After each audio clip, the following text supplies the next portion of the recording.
এই দোয়াটা ভাই কেউ কখনো ছাড়বেন না। আল্লাহ তাআলা আমাকে যখন বুঝজ্ঞান দিয়েছেন, এই দোয়ার কথা যখন আমি জেনেছি, বহু আগে থেকে, আমার তখন কৈশোর ছিল, আমি তখন ছাত্র ছিলাম, তখন থেকে এই দোয়া আমি নিয়মিত পড়তাম। বিশেষ করে যারা অবিবাহিত আছেন, আল্লাহ যেন ভালো জীবন সঙ্গিনী মিলাই দেয়। যে সমস্ত বোনরা আছেন, ভালো জীবন সঙ্গী যেন আল্লাহ মিলাই দেয়। এই দোয়াটা অন্তঃস্থল থেকে পড়বেন।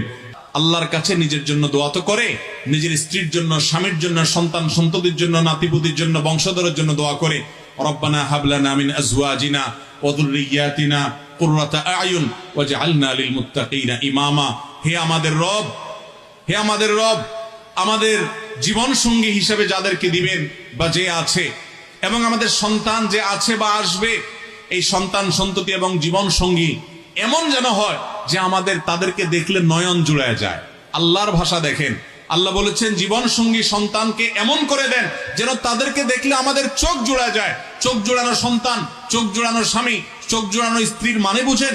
এটার মানে হলো সব দিক থেকে পারফেক্ট হবে, কোনো দিক থেকে ত্রুটি হবে না। আল্লাহ আপনাকে একটা সন্তান দিয়েছে, দেখতে চমৎকার, ফুটফুটে, সুন্দর, সাদা, সব ঠিকঠাক, কিন্তু সে প্যারালাইজড। তাহলে তার এই ফুটফুটে দেখতে সুন্দর হওয়ার কোনো মূল্য আছে? এটা দেখলে আপনার চোখ জোড়াবে? হয়তো আল্লাহ আপনাকে সন্তান দিয়েছেন প্যারালাইজ না, সুস্থ সবল, দাঁড়াতে পারে, হাঁটতে পারে, চলতে পারে, সবই ঠিক আছে, কিন্তু সে কর্মজীবনে ব্যর্থ, কোনো ক্ষেত্রে আগাতে পারে না, পড়ালেখা ভালো না, কাজে ভালো না।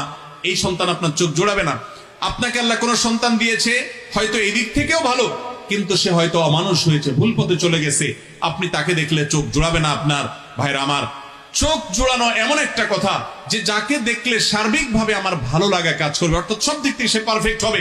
এই জন্য পরিবারের সদস্যদের জন্য দোয়া করবে, রব্বানা হাবলানা মিন আজওয়াজিনা ওয়া যুররিয়াতিনা কুররাতা আয়ুন।